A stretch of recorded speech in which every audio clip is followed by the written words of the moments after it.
dude, like the shortest fuse you've ever seen. And Yeah. that's where I honestly, I was talking about this yesterday. I think that they're pretty lucky that their opposition is so tolerant because Yeah.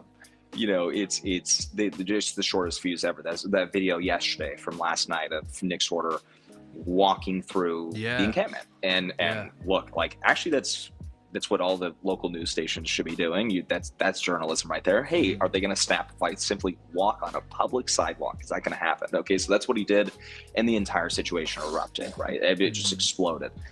Hello, everyone. This is Tate Brown here. I got a great interview with James Klüg. We discuss all things Portland. He is on the ground in Portland. And with these interviews, you do get a bit of background noise, so apologies for that. But it's a great interview. Enjoy. All right, we're here with the great James Klüg. I don't know, James, most of the people in the audience probably know who you are, but do you want to give a quick introduction to those who maybe don't?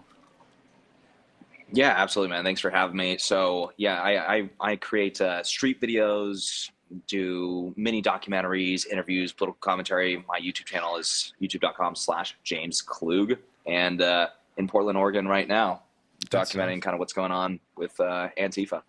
Yeah, so what have you seen so far? I mean, this has been going on now for weeks, but as far as the feds getting involved heavily, it seems like this is really ramped up the last few days. So, like, what's the situation on the ground?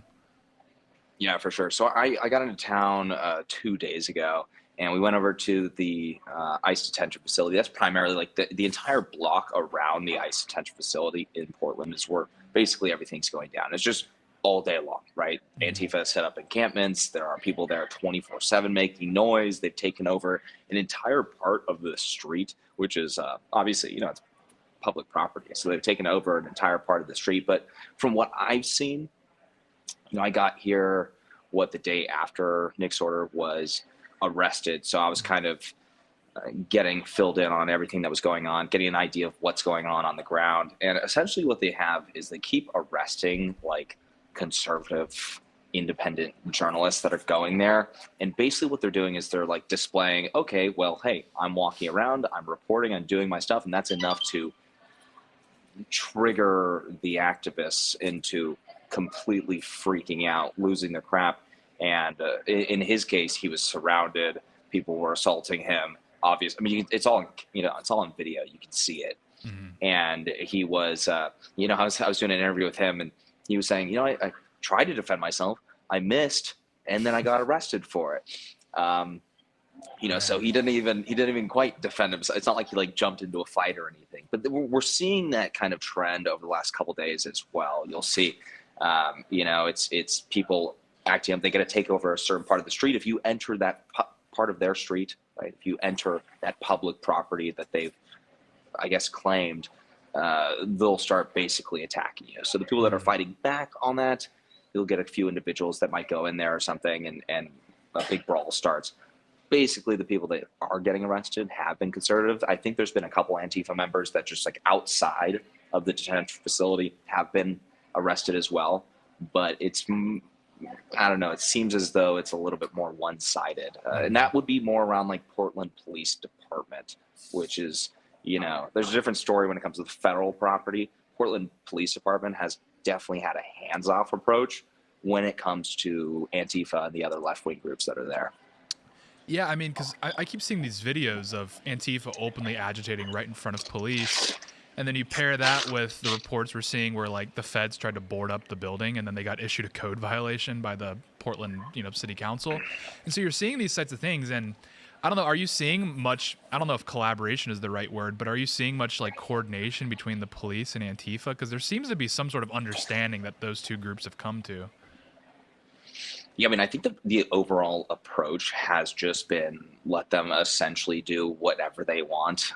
And look, I mean, for them, that's really great because then they just get to take over blocks and harass federal agents all day and all that stuff. But that has consequences, right? So, I don't know if I see so much. I've only been in town for a couple days, but for the most part, just across the board, it's obviously a hands-off approach when it comes to the Antifa militants outside, right? So that's bottom line. But there's consequences to this, right? So there's, taxpayers that are driving through this public street, right? Because that's right out front of the ICE detention facility. There's a storage facility. There was a school, and that school, elementary school, that school picked up and left. Okay, so they just totally left. I believe occupancy in the nearby apartments is around like 30% or so. That's what I was told. And so there's consequences to this stuff. And so you have a lot of taxpayers that are driving through the street saying, why are we still dealing with this? What is going on?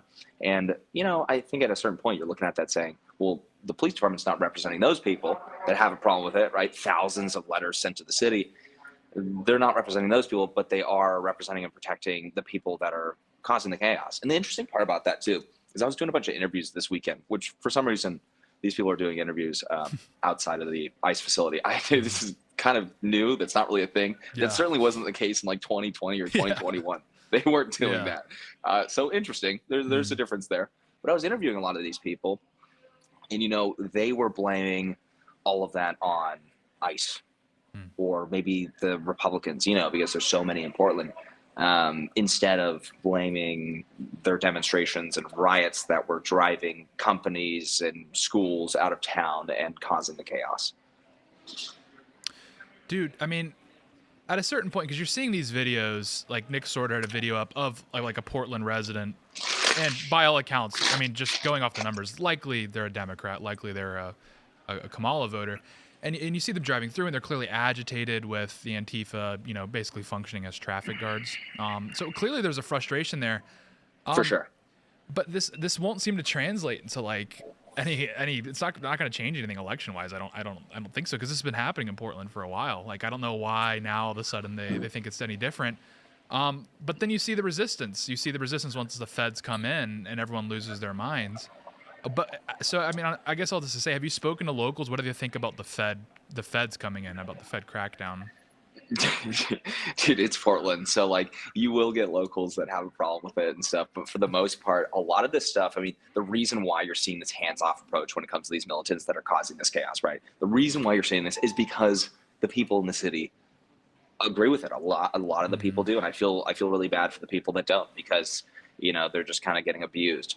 But a lot of people in the city, a lot of people around town, even people in the apartment complex right across from the ICE facility, like they're like participating, some of them, right? And I would imagine the others are just remaining silent and hoping it stops one day. I mean, I don't know what's going on there. When it comes to a lot of it has to do with, though, is a lot of people don't really understand like the purpose for, let's say, okay, well, like they're not understanding why National Guard would have to be there, because there are certain moments where, and I don't want to say like, oh, the sky's falling and it's chaos all day long. It goes in waves, right? So outside the ICE facility, it'll be a tailgate for a few hours. Then federal vehicles come through, they come into the property, everyone starts freaking out, and that's when violence starts to break out. Now, naturally, things get more violent in the evenings, gets a little bit more chaotic. Federal agents come out, deploy tear gas to break up crowds and all that stuff. So it goes in waves for sure. But when it comes down to the National Guard and the need for the National Guard, during my interviews, kind of one of the conclusions that one of the things that appeared more obvious was that you do not need like 100 federal agents from maybe they're ICE agents or whatever they are. You don't need those people there to do crowd control. That's not their job. Right. And when federal vehicles are coming through, you're not really supposed to have federal agents tied up there, like, creating a barrier so people don't jump on somebody's hood when they're entering or leaving the facility.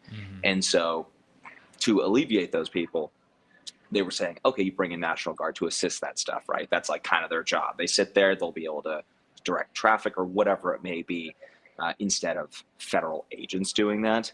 So I think the use for them would be more of that instead of cracking down on the crowd outside.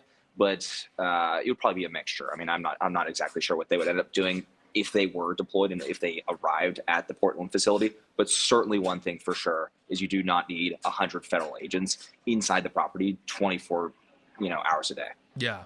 Well, I mean, that's what's so bizarre is when you see the videos, like the truck rolling through. It's like just a motley crew of three-letter agencies that are around just trying to like ensure people don't throw themselves in front of trucks. Dude, they're like dealing with what they got, Dude, so, and sometimes the crowd's more aggressive, sometimes they're not, right? And so, I'm sure you've seen the footage where you have people outside that, I mean, dude, I watched some people full on shoving federal agents, and the agents just putting up with it. I think different agencies have a little bit less tolerance. You'll see ICE will probably be quicker to make an arrest if somebody assaults them, where other agents are going to be like, okay, letting the leftists blow off some steam. But yeah, I saw a chick yesterday that was full on shoving them, putting all of her weight into the federal agents. And it's just like, they're getting this confidence, I think, from dealing with Portland PD that lets them do everything. Right. Like, it's essentially at the point where they could spit in the face of a Portland police officer and they're not going to do anything. And if they do anything, they'll be in jail in processed. And they'll be in there for 1 hour and released the next day. And so I think that kind of confidence is moving over to federal agents and how they deal with federal agents, Antifa, these other groups, except for the consequences are potentially much more serious. Right. Well, I mean, and I think that's actually breaking down a lot of, how bold they are as well. Right. I think because there are, it's at times it'll be a smaller group of people. I do think that them dealing with federal agents has calmed them down, because they do know that the consequences are there when it comes to dealing with the federal government. Yeah, I mean, because you're seeing, like, you saw it in Minneapolis where they throw around these federal agents and they kind of just take it on the chin because they don't really have, it seems like they just don't have the resources to make arrests like right then and there. That seems to be the case. And so I'm wondering in Portland, if or when the National Guard arrives, then you'll really start to see them just sweeping through and not tolerating. You look the wrong way, you'll get put in cuffs. But I mean, I don't know if you've seen that. Yeah, I'm not exactly sure either. I just, the main takeaway for sure is definitely allowing the federal agents to go out and actually do their jobs, which is not doing crowd control outside of an ICE detention facility. You know what I mean? Yeah, it's this is the importance of making. I think Portland would be a good case to make an example out of, because now we're seeing the same situation happening in Chicago. You got a little bit of it in DC, but DC was obviously different because it's a federal district, so they could go all in right away. But Portland, since they've just been so unruly for so long, this feels like this is where, if you're the Trump administration, you make an example out of a city, and go for the full crackdown. I mean, because you've been around the block for a while. You've seen Portland has been like this for a very long time. Yeah. And I think that's what their goal. It doesn't seem as though the administration's backing down when it comes to this. You can't just allow like leftist militants to take over blocks of cities and that's all we're gonna do. We're gonna allow for our cities to just be, have some sort of like chaos governance in one of our major cities. I don't think they're looking to allow that, and I don't think they should either. And there's a lot of people, a lot of the people that agree with sending in the National Guard, or maybe they even disagree with that, but they just want this freaking chaos to stop. I feel bad for a lot of those people, because there are a lot of those people in Portland or the surrounding areas, and hey, maybe they go into town for that storage facility next to the ICE detention facility, or maybe their kids went to that elementary school. I mean, these are taxpayers being affected, and I feel awful for those people. So just for those people alone, they should 100% set an example. The administration should use this as an opportunity to set an example for sure. Yeah, I mean, because that's, I think people don't think about. A lot of people on the right have this tendency to kind of have this, just let them have it because they voted for this kind of mentality. But people always miss the fact that all these suburbs, I mean, you were talking about the city proper, but then the metro area. The metro area is dependent on the city itself. So, like with New York City, okay, yeah, you let Zoran take over and he runs it in the ground, and it's like, okay, well, that's what they voted for. It's like, yeah, but there's 33 million people in the area, many of which are Republicans, who are dependent on that city. So if that city goes down, the area goes down. So Portland's the same thing. I'm glad you hit on that. It's like, yeah, a lot of people do depend on Portland. Dude, it's such a bad mentality. Like, oh yeah, let's just surrender one of our major cities to a bunch of freaks. Like, no. How about actually we don't do that, and we allow it. Just like that gives way too much power to people that obviously do not deserve it. I mean, it's just ridiculous. So especially that New York, when people bring up that New York City example, I think that's probably the most insane thing ever, because yes, that is our major city, right? When it comes to New York City, and surrendering something like that has massive impacts. But I think just even if Portland was a smaller town, it doesn't matter how big, how small the city is, you don't need to bend a knee to what are essentially domestic terrorists. Yeah, I mean, with that, I kind of want to ask is, Antifa probably knows that the hammer is coming down now. They can see it in the air. What are their goals over the next few days, do you think? Is it just mass chaos? Are they still trying to intimidate conservative journalists? Or, I mean, like, what's the game plan as far as you can tell for Antifa? Okay, so I actually was asking a lot of them that question, and because they were talking to me, which again I was surprised about, and you don't get too much of a clear answer. I think a lot of them really enjoy this. A lot of these people that are outside, the ones that are camping, especially, they're homeless. And that's how it's been for a long time in places like Portland, where you'll get the most aggressive activists are living on the street. And so, if you talk to them, essentially they'll say, oh, well, our goal is to run them out of town, and we're going to be here until they leave town. Like, okay, you're not going to, they're not going to stop ICE from doing their jobs. Right. They're not going to get them out of town. It's not going to happen, right? So the goals seem a little bit unrealistic, obviously. But as for where I think, if I think it's going to build or if it's going to dwindle, I think their most aggressive activists have been receiving significant charges, and you can only keep that up for so long. You know what I mean? Like, they're not dealing. A lot of the ones that thought they were dealing with Portland Police Department, they learned quickly that they're not, and you're going to run out of those militants and those activists. And so I don't know if it's going to keep growing or if it's going to kind of dwindle away. But if I were to guess, the Trump administration doesn't appear to be backing down on this. And, maybe they'll make it to 200 days straight, but keep in mind, we have winter coming up, and a lot of these people are fair weather protesters and activists. And so that's going to probably die out. Maybe it picks up next year, but I think they'll probably start to run out of soldiers and people won't enjoy federal charges. So, I don't know if it's going to be lasting. Certainly their mission of getting the ICE detention facility out of town, not going to be successful. Yeah, I mean, it seems like a lot of them invoke the Stop Cop City movement in Atlanta, but all that results out of that was the state of Georgia just using like a brand new slate of legislation to crack down on them for that. And then this is obviously a different situation now with the feds in charge, feds running the show, obviously. Right. I'm curious, like, yeah, go ahead. Oh, I was going to say too, I mean, like, so much of it is also LARPing as well. Like, yes, there are serious activists, but dude, so much of it is just a LARP where, you can tell when they come out of the ICE facility after they've been processed and they're all getting clapped for. They're like looking around, they know they're getting like an ego boost with all their Antifa friends that are clapping and cheering for them. And a lot of them, I don't know what's going on here, but there's like 20% of them are handicapped, except for when you look away, they'll like get out of the wheelchair and start walking around. I don't really know what's going on there. But I do know that when it comes down to it, they're kind of like playing a game as well. The only unfortunate part for them is the consequences when you're dealing with federal agents is it's a different ball game. Right. And so they're definitely figuring that out. But a lot of it is a live action role play, where they feel like they're maybe playing, I don't want to say Dungeons and Dragons because that's actually kind of cool, but something much more, much weirder. And it's they genuinely think, though, for sure, that ICE agents, this is a Nazi administration. Yeah. All the ICE agents are Nazis. And I don't know if you saw my video, but Julio Rosas, he's an amazing reporter, a field reporter, and he was on the roof. Yesterday, and he's sitting on the roof casually, reporting from the rooftop of the ICE detention facility, and he's sitting there with a Doritos. This is like a Mexican dude. Many such cases.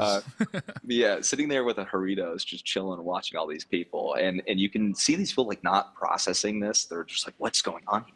Like they've been calling them Nazis and all that stuff. And maybe they don't process it. I'm not exactly sure, but he was kind of chirping down, saying, "Hey, did you guys stop the deportations to all the activists?" And that was riling them up. You missed me. it's kind of such a joke, but at the same time, like I said, there do become moments where it gets more serious, where they are assaulting, conservative journalists. They are taking over parts of of public property. They are running businesses out of town. So yes, while there's a whole part of it that's a joke and you control them and that's funny, there are serious consequences as well. And, Portland PD's certainly protecting them, but not representing the rest of the people that don't want a bunch of psychopaths taking over the street, or an entire block. Right. Yeah, because you see the videos, they're totally Marvel brained. Like they view everything like a Marvel movie where everything is just like quips and LARPs and that sort of thing. Yeah. But then on the flip side, it's also they have nothing to lose.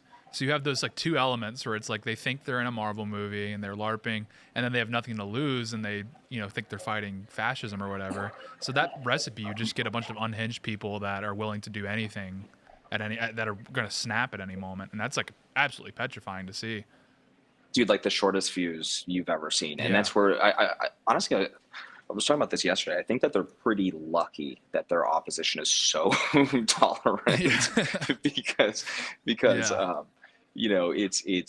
just the shortest fuse ever. That video yesterday from last night of Nick Sorter walking through the encampment and look, like actually that's what all the local news stations should be doing. That's journalism right there. Hey, are they going to snap if I simply walk on a public sidewalk? Is that going to happen? Okay, so that's what he did, and the entire situation erupted, right? It just exploded. And very short fuses. But you touched on an interesting part, which is nothing to lose. And that's actually that's one of the scary parts, right? Because when you have people that have nothing to lose, they think that their opposition is literally Hitler and Nazis and all of that. They believe the rhetoric. They wholeheartedly believe it to their core. Except for at the same time, you think if they really truly believed it, they would go even further. But I guess we'll table that. When it comes to them having nothing to lose, those are the people that are pretty dangerous because they don't care what they do to you. They don't care if they really go to prison or anything. And so you got to watch out for those people for sure. Yeah. And, I think it's varying degrees of militants. Right. And as I mentioned earlier, the ones that are certainly more aggressive and have been more violent, especially with like the police department over the last 5 years. Right. Those ones are finding out that you can't do that with federal agents. But there's also other ones that are, homeless. And like I mentioned, homeless. And one of the homeless guys was one of the guys getting in fights last night. They're like this mixture between homeless and radical and political, but they're like homeless by choice. It's a very unusual mix. They're homeless because they're communists is essentially what it is. That's essentially what it is. They're like, it's a LARP that's going so far that they are just playing the part of just saying, oh, I'm living off my community. But those are the ones you got to watch out for because yes, they have nothing to lose. And when you have nothing to lose, you can be pretty darn dangerous. Nothing to lose and filled with hate, Yeah. Not a good combo. I got one more question. We're seeing in Chicago, I don't know if you saw, like literally 2-3 hours ago, Brandon Johnson was like, the right is asking for a civil war. This is like a repeat of 1860, like these sorts of, he was invoking some very, very strong language, basically blaming MAGA and saying they wanted to start a civil war. Obviously Oregon's dealing with the same thing Illinois is dealing with, which is the federal government, doing their job. How do you think this relationship between particularly Oregon, but even Illinois, with these state governments and the federal government, which direction do you think this is going to go? Are they going to cry uncle, or are they going to continue to fight this? What's the off-ramp here? Because right now it's a showdown. For sure. I think that goes back to your previous point of there needs to be an example set, because they can't all say, if you give them an inch, they're going to take a mile, right? So you give Portland the victory, then everybody else is going to follow suit. Great, awesome. Okay, they'll back down. Well, when it comes down to it, no, it's okay to be conducting immigration, enforcement within cities all across the United States. That's absolutely okay. And yeah, if you're going to have a riot outside of a detention facility every single day or every single weekend, it's absolutely okay to be sending National Guard to go make sure that our federal troops or federal agents, are protected and are able to do their jobs without, getting murdered. Like that's okay to be doing. And so I think going back to my previous point of winter is coming up, a lot of these people are fair weather protesters and rioters. That'll probably die out. Will it pick up? And I don't know, it's kind of hard to tell what the future holds. One thing I will say for certain is the Trump administration is 100% not backing down. They're taking this very seriously, just from what I've seen, especially after Nick Sorter. Yeah. Apparently Trump was reaching out to Nick Swarter after him being assaulted. Like, yeah, we're not going to put up with that. We're not going to put up with American journalists getting assaulted for simply doing their jobs. Yeah. Just because these people, can't handle somebody filming them and committing crimes. Yeah. Right. Yeah. But as for what's going on in Chicago, I'm going to go over to Chicago probably this week to go check it out. Sweet. And hopefully like this weekend we'll go over there to kind of see what's going on the ground over there. But I think across the board, a lot of these things go in waves where, hey, they'll be mellow. A bunch of those violent people, maybe they committed a crime and they go away for a bit, or they're getting slapped. They're slapping federal charges on these people assaulting federal agents. And I think after that, after you start to see a little bit more of those charges, I think it probably will die down a little bit.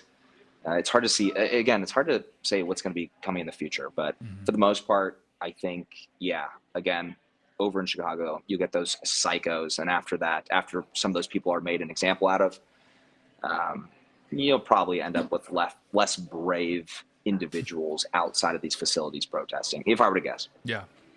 Man, so. This is going to be a big week. I mean, with the rhetoric and then now with the actions, the court rulings on the National Guard deployments, like this is going to be a crazy week. So, I mean, where can people find you? Or and you have any final thoughts too?